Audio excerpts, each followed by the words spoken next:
So I'm recording this video at 2 a.m. Pacific time, can't sleep, and I really been thinking about this Warriors Rockets series. And I've made videos like this before about this specific guy. Obviously, you read the title. I'm talking about Draymond Green. And this video will probably make a lot more sense, get a lot more views if the Warriors lose and if Draymond doesn't look good while it happens. But that's not what I'm expecting to happen. I think Draymond's going to go out with some pride. If he does go out, I think he's going to give it his all. I think he's going to have a pretty good game. Whatever a pretty good game looks like for Draymond Green in 2025, I think Draymond's going to leave it all out on the court.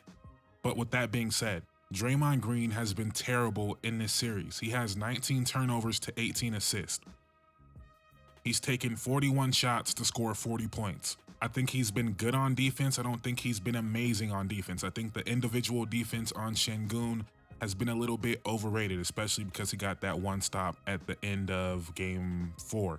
But when you look at this Warriors team and the construction of it and how they have to build around Draymond's flaws and how difficult that is, depending on how game 7 goes, you might really have to ask, is it worth it? Someone like Kuminga, who I know Steve Kerr just doesn't like Kuminga, a large part of why Kuminga can't play is because the spacing with Draymond. I know Steve Kerr blames Jimmy, you get what I'm saying. He mentions Kuminga can't play with Jimmy. Also can't really play with a Jimmy Butler, Draymond Green front court because of the spacing. The Kuminga topic is a whole other conversation, but Kuminga's natural position is the position that Draymond Green plays, the 4. Part of what made Draymond Green so special in the past was obviously him playing the 5. But he can't really play the 5 anymore.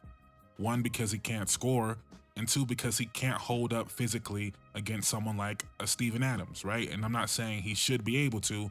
I'm talking about the limitations of your roster. So what do I think is going to happen in this game 7? They're going to put Kevon Looney in the game, and they're going to live with the offense and say, Steph Curry, you got to make shots and bail us out. But we need that size up front. Building a front court around the limitations of Draymond Green makes it so Quentin Post is getting those minutes because you need a stretch 5 out there because the spacing. You know, you got Jimmy Butler, you got Draymond Green, you need spacing. So let's say the Warriors do lose and they decide they need to go get a center this offseason. You're going to go get a center that fits next to Draymond Green. And at this point, are you really building your roster around what fits best with Draymond Green? I think that's going to be a real question if they lose this game 7, and I've been saying it for years. Would the Warriors be better off in this series with a good starting center or Draymond Green? I don't know. I'm not saying that as a definitive statement, but I do think definitively you can't be building around Draymond Green, which makes me take a deeper look at what's been happening with Draymond Green the last few years, right? If we go all the way back to 2022, it really makes you ask, is he worth it? I'm not talking about prime Draymond. That's not what I'm talking about. But let's start in 2022, right? That playoff run.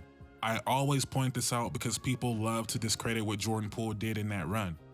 But game 1 at Memphis, to me, was either the most important game or second most important game during that whole championship run.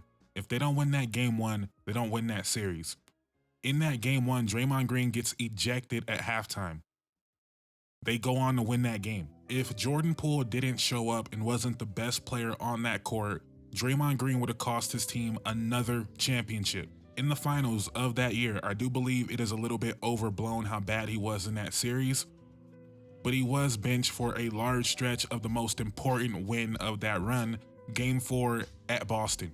So in my opinion, the 2 most important pivotal games of that playoff run, Draymond was either ejected or benched for a large portion of it. But like I said, I'm not going to act like Draymond was bad in that series, but that particular game, Steve Kerr felt like Kevon Looney was the better option. And what happens immediately that summer after winning a championship? He punches Jordan Poole in the face. We all know what happens there. He deals with injuries as well that year, I believe, right? So all that happens. The Warriors still managed to make their way back to the playoffs, and now they're playing against the Kings team in the first round. The Warriors go down 0-2 in that series. But in game 2, you know what Draymond does? He stomps on Sabonis' chest and gets suspended for game 3. Down 0-2, You get suspended for game 3. The season is over if you lose game 3, but Draymond can't control himself and get suspended for the most pivotal game of the season. I keep pointing out the most pivotal games of the season where Draymond's either not showing up or getting himself taken out the game. What happens in that game?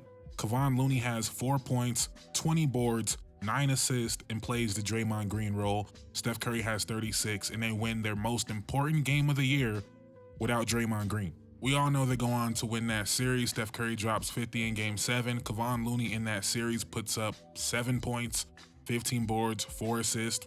They then go on to lose to the Lakers. I don't feel like Draymond Green was amazing in that series. If you look at the stats, it's not going to tell you anything really.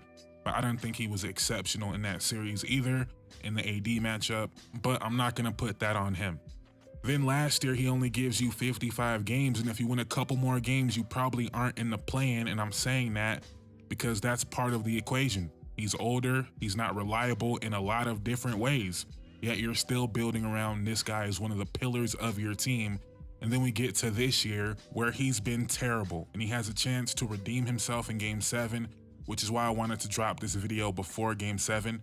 I'm expecting a great Draymond Green game.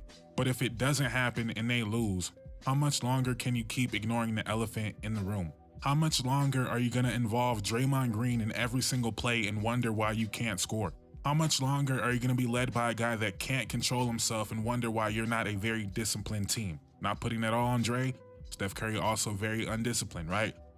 But just how much longer are you going to do this? You brought in Jimmy Butler, who does a lot of the Draymond things better than Draymond Green. Specifically on offense, but on defense a little bit as well. And if you have Steph Curry and Jimmy Butler, you might want to put people around them that can actually finish. When the Warriors traded for Jimmy Butler, I was under the assumption that it was going to come down to Kuminga versus Draymond this summer. That was before Kuminga was getting DNPs in the playoffs. But because of the money you already owe to Steph Curry and Jimmy Butler, is it really worth paying Draymond Green and Kuminga? I think we all know they're not going to pay Kuminga, or maybe they do. But if they do pay Kuminga, Draymond's not going to be there. But I think we can put Kuminga to the side here. Now, whenever I broach this topic, I always feel like an idiot after because there's no way Steph Curry is going to look Draymond in the eye and say, we're trading you. That it's just not going to happen, so it's probably a moot point for me to even bring it up. But if you have Steph Curry and Jimmy Butler, would you rather have Draymond and no Kuminga, let's just hypothetically, or would you rather have a Miles Turner and Kuminga? I don't know if that's a possibility, but are you really going to stick to the idea of we want to build our team around Draymond Green, the guy who's best at the 5 but can't play the 5 anymore? And the only way he's great at the 4 is if we have a stretch 5. And also Kuminga's a 4, so you can't play him with Draymond. You can't play Draymond Jimmy in a 5 that can't shoot. There's just so many limitations around an offense with Draymond Green being such a big part of it in 2025. And I think this game 7 is going to tell us a lot about if it's worth it. If Draymond can go out there and give us a vintage Draymond Green performance, remind us why he's special, why he's the one person it actually makes sense to do this for, why he's a generational defender. If you can't show us that in this moment, why am I going to head into another summer with the idea of building around Steph Curry, Jimmy Butler, Draymond Green? Why am I going to limit myself to that? Why am I going to keep letting you run the offense instead of putting the ball in Pod's hands more? Why am I going to limit the development of a Kuminga because he can't fit with you if you can't perform in this moment? Why am I not going to go out there and try to get an elite shot blocking, rebounding big if you can't play the 5 in these moments, right? All that being said, I'm expecting a huge Draymond Green game because he knows. I think he knows. I think this year was the first time he ever really thought he might be moved. There was real smoke around that with the Kevin Durant situation. I think this was the first time in his career he thought the Warriors might not actually need him. And I think when they got Jimmy Butler, if you go back and watch, now some of that was them just being motivated by having Jimmy Butler, having a chance to win. But I think Draymond Green the last half of the year was really motivated because he sees the writing on the wall. He sees how much Jimmy Butler does his role on offense. So I think tonight, Draymond Green is going to do whatever he can to try to remind the Warriors why they need him. I think he's going to have a big game. I think Kevon Looney's going to have a big game, and I think the Warriors win. If they don't, though, I don't know. Let me know in the comments down below. If you're watching this before, let me know who you think's gonna win. If you're watching it after, if Draymond Green played well, if he played bad, let me know what you think overall. Let me know in the comments down below. Please like, comment, subscribe. It will mean the world to me. Thank you guys so much for watching. I'm out. Peace.